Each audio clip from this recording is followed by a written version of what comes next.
Ulysses S. Grant, the ironic man.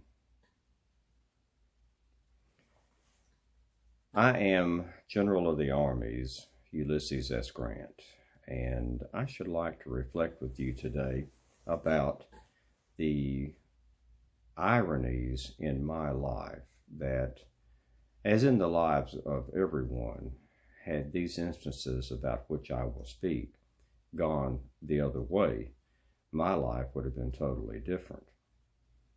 For example, in the spring of 1832, when I was a lad of 10, the spring melt was going on and the water in the creeks and rivers was up, and my boyhood chums and myself, including Daniel Ammon and Jacob Ammon, brothers who grew up with me in Georgetown,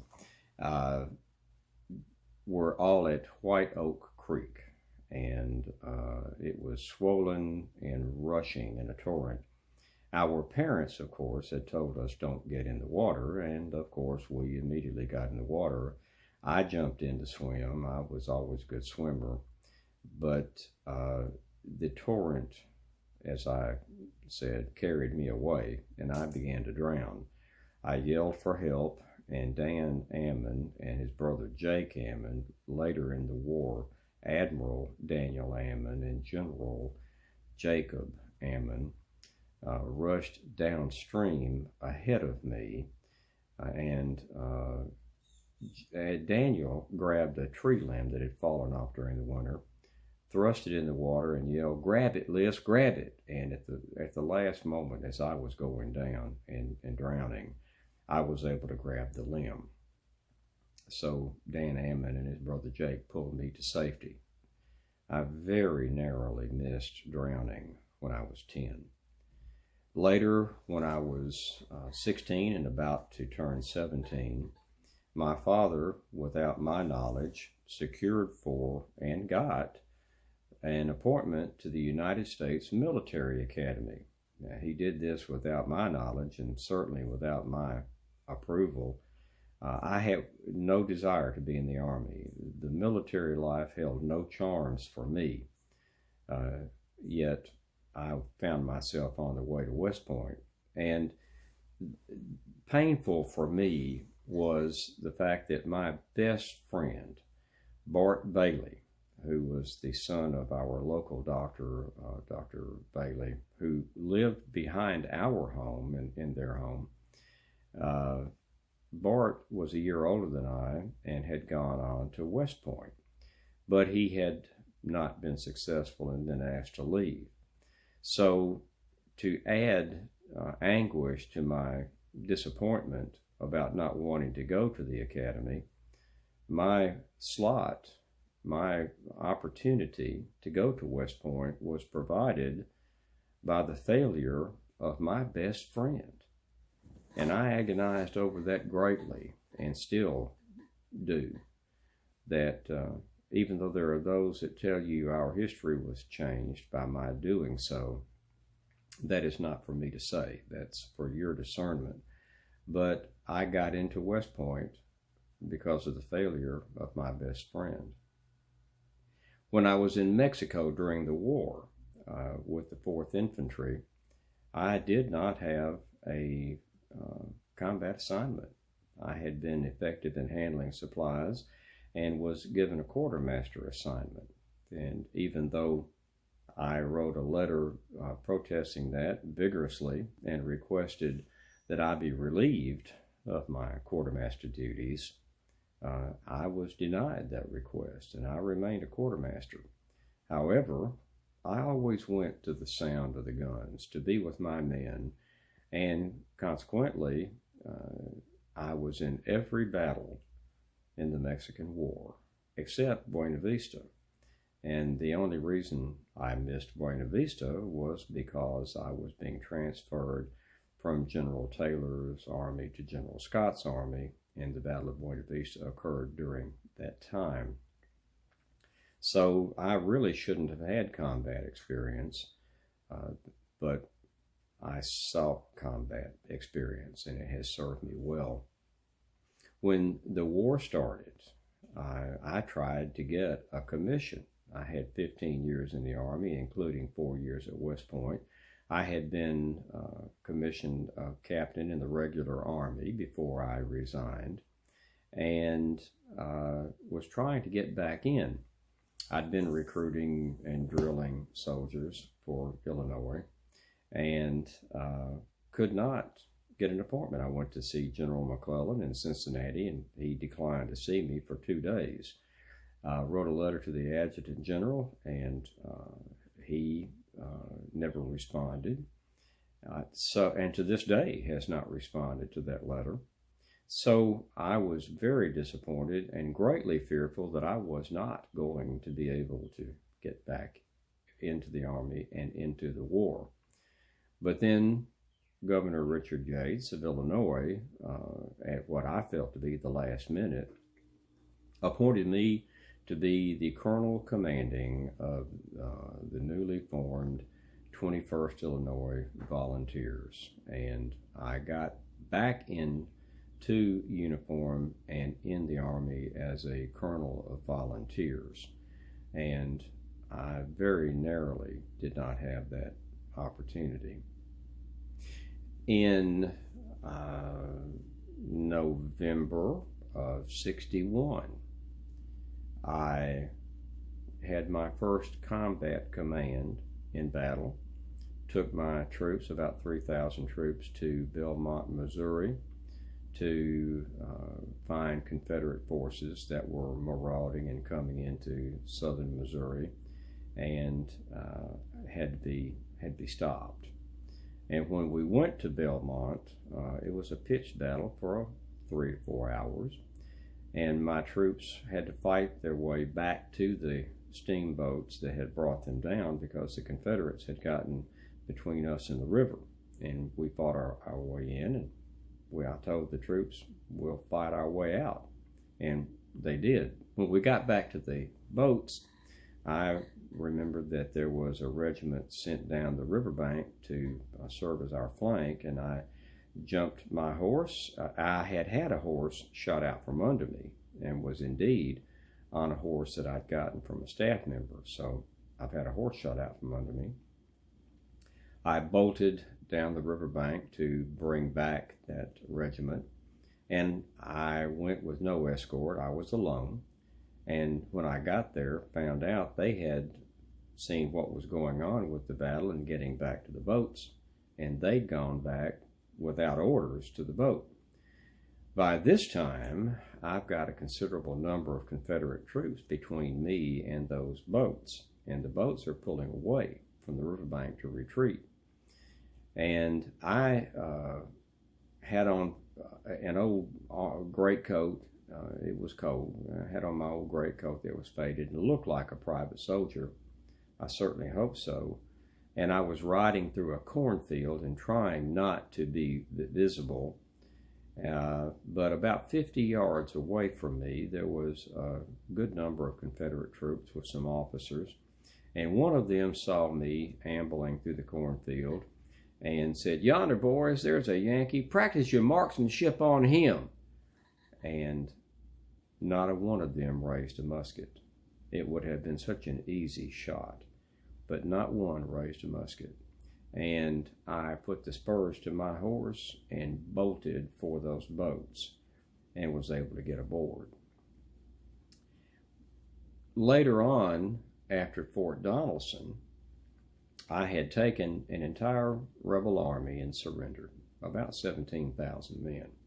I was in all of the headlines across the country. It was the first major Union victory in a time of setbacks and defeats. So I went to Nashville after Donelson to try to persuade General Buell to take Nashville before Bedford Forrest, Colonel Forrest, could move supplies out of it and destroy what he couldn't move.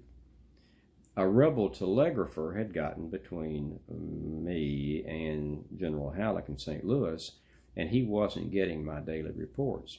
He seized upon that opportunity to court-martial me. In fact, I found later that he had telegraphed General McClellan that General Grant is back to his old ways, intimating without saying it that I was in the jug again, which I was not. And General McClellan gamely responded to the effect that if you see fit, court-martial him. So I was relieved of command, placed under house arrest, and about to be court-martialed after I just won the first major victory in the war. President Lincoln was made aware of this by my congressman, Elihu Washburn, who had become my champion. The congressman from Galena, Illinois, where I was living, had lived the year prior to the war. And Congressman Washburn went to see President Lincoln and told him what was afoot. And President Lincoln, who did not know me at the time, but he knew that I'd won that victory and secured the navigation of the Cumberland and Tennessee rivers, had Secretary of War Stanton send General Halleck a telegram and told him to tell the president exactly what General Grant had done and exactly where he had done it and exactly when he had done it. Well, upon receipt of this news, they don't call General Halleck old brains for nothing. He immediately, so to speak, closed the drawer on my already completed court-martial papers and telegraphed back to the Secretary of War that, oh no, all of that is just vicious rumor. General Grant has been restored to command, and I look forward to more victories. So I very narrowly escaped court-martial after having taken Forts Henry and Donelson.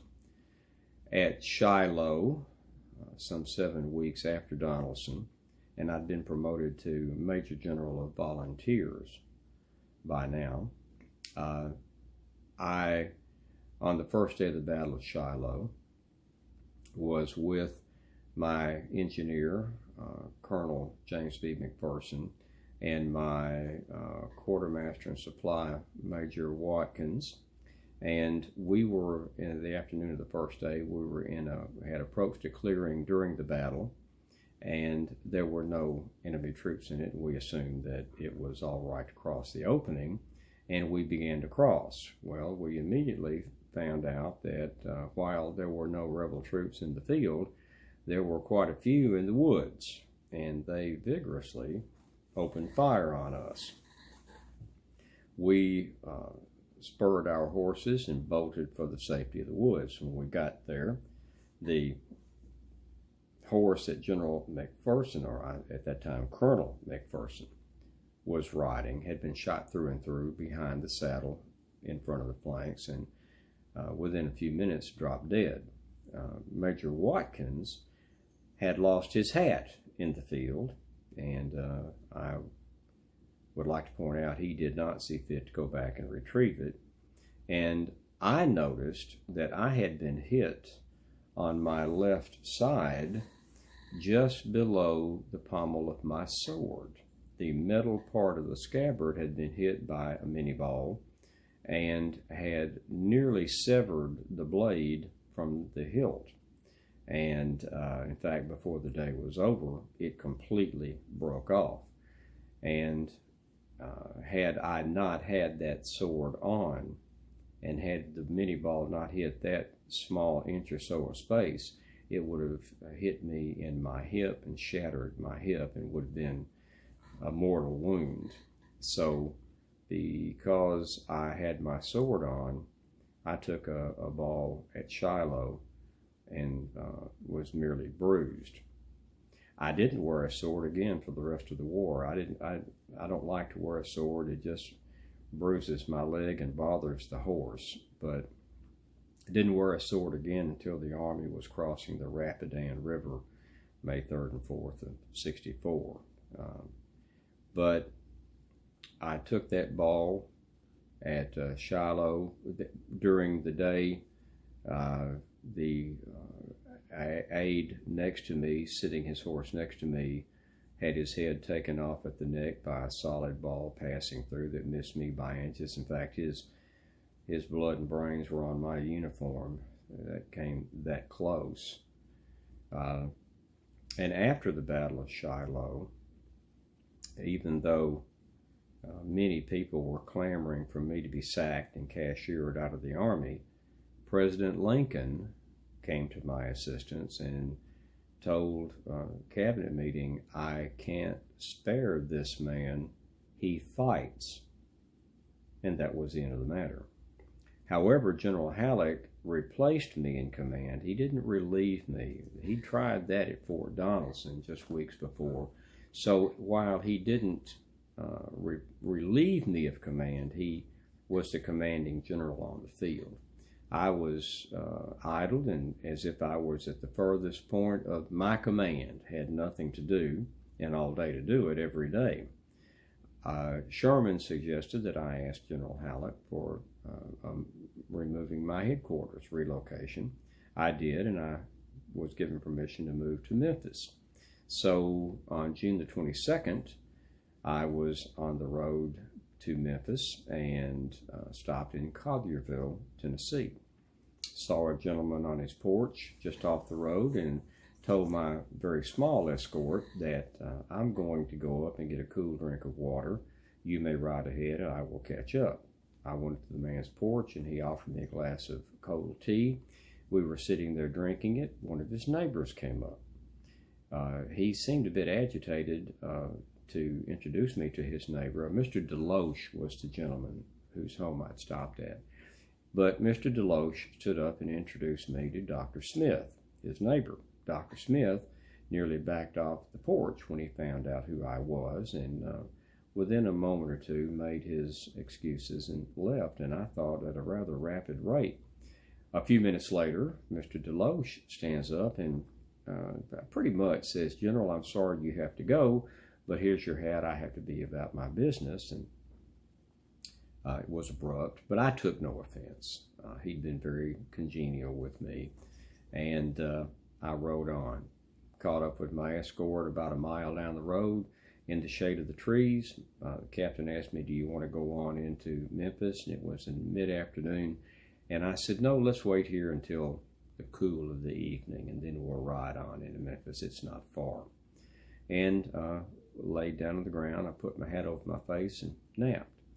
General Red Jackson, who was in the area under the command of General Chalmers, under the command of Forrest, Bedford Forrest. Dr. Smith got to him, told him who was in town and where I was. Red Jackson and a troop pounded into Memphis, or into Collierville, I should say. And when they got there to the location, wanted to know where I was, and one of the folks there said, "Well, he was here, but he left about 45 minutes ago."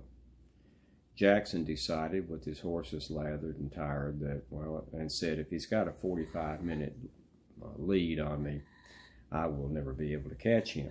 And I saw later General Jackson, Red Jackson, after the war at his home in Colorado, and spoke with him, visited with him in his home, and we talked of that incident. And I said, if you had only reined your horses to the left and gone but a mile, you would have found me and my escort, just a few men, asleep on the ground without even our weapons in our hands. So I found out later I very narrowly escaped capture in Collierville, Tennessee. After Vicksburg, I was idle. General Halleck was parsing out my army here, there, and everywhere. In fact, I got to the point that I felt that I couldn't defend myself if I was attacked. I'd gone from a juggernaut that captured Vicksburg to an army that I was afraid could not withstand an attack. But in early September, I went to New Orleans upon General Banks' invitation to inspect the troops and get away from the camp for a bit. And on September the 4th, we'd been out to inspect some troops in a town close to New Orleans, and I was riding a magnificent animal, a huge black stallion. Difficult to handle, but beautiful animal. However, a train came by us as the procession is going back into New Orleans, and the engineer, I think, recognized me, but at any rate, he laid down on that whistle right when he was beside me. My horse started, bolted, reared up on his back legs, and that's the last thing I remember. I came to a week or more later in the St. Charles Hotel. What had happened, I was told, the horse fell over on me. Now, I'm proud to tell you, he did not throw me. I was not unseated, but I was under the horse, and I was solidly unconscious. One of the officers in the escort said we thought he was dead. I did have a concussion, and I had severe bruising from my left knee all the way up under my armpit, and that entire part of my body, my left side of my body, was swollen badly, and I was in such pain that I could not even turn myself over in bed. I stayed there for a few days, and finally I felt I had to get back to Vicksburg, and I got back to Vicksburg after being carried in a sling to the steamboat on the wharf and sailing back up to Vicksburg on September the 16th. So I almost was killed by a horse. The last irony that I should point out to you is after the Battle of the Wilderness on May the 7th of '64, after we had pulled back from the first 2 days of savage fighting and were moving on toward Todd's Tavern, Spotsylvania Courthouse, we were going on the Brock Road. Now, I was riding with General Meade. He and I were at the head of the column. It had gotten dark, and we were going past Hancock's command on the Brock Road, and they had moved off the road for wagons to come through. And they were already facing north back to Washington City. And as we rode by, my escort and I rode by, the men recognized us. I think they recognized General Meade with that distinctive hat he wears, and they began to cheer because we were heading south. They were already lined up to go back north, as for the 3 years they'd been fighting, they'd crossed into rebel territory. Lee would maul them, and they'd go back to Washington City. This time, despite the blood and the horror and the butchery that had gone on in the wilderness for 2 days, despite the losses they'd taken, when they saw us, they saw their leadership heading south on the Brock Road, they began to cheer, and a cheer rolled through tens of thousands of men. And one of my staff said cheerfully, "Well, General, it looks like they're cheering you on." And I said, "Yes, they may be, but that needs to stop because they're making such a racket that Lee is going to think that we're attacking him from here, and we will have lost the element of surprise." And Lee did indeed hear something, because a tremendous artillery barrage was opened up in our direction. It fell someplace else. We didn't suffer any from the barrage. But after the cheering, as we were going through the darkness, we came to a fork in the road. Now, we were following Sheridan's route to Todd's Tavern, but we were unfamiliar with the territory, and we took the road that forked to the right. And in the darkness, we're plodding along. But one of the staff there, Colonel C.B. Comstock, was not comfortable. He had the feeling that we were going the wrong way, and said as much and asked to go ahead, and was granted permission, and he dashed off in the darkness and came back in just a few minutes and said, "General, you must turn around. If you keep going on this route, you're going to go right into Lee's army, and you'll be captured. And they're not far up the road. We must act quickly." I didn't want to turn around. It's my custom never to retrace my steps, but There was no other way to go, and temporarily we backtracked until we got back to the Brock Road and moved on south to go to Todd's Tavern. So the same, within minutes of being cheered about going south after the Wilderness instead of going back to Washington City, I very nearly rode into Confederate lines and would have been captured. So those are some of the ironies of my life, which I puzzle over and I marvel, because any one of them, as you might well think, had it gone the other way, my life would have been totally different. And I think the term the ironic man is an apt one for me.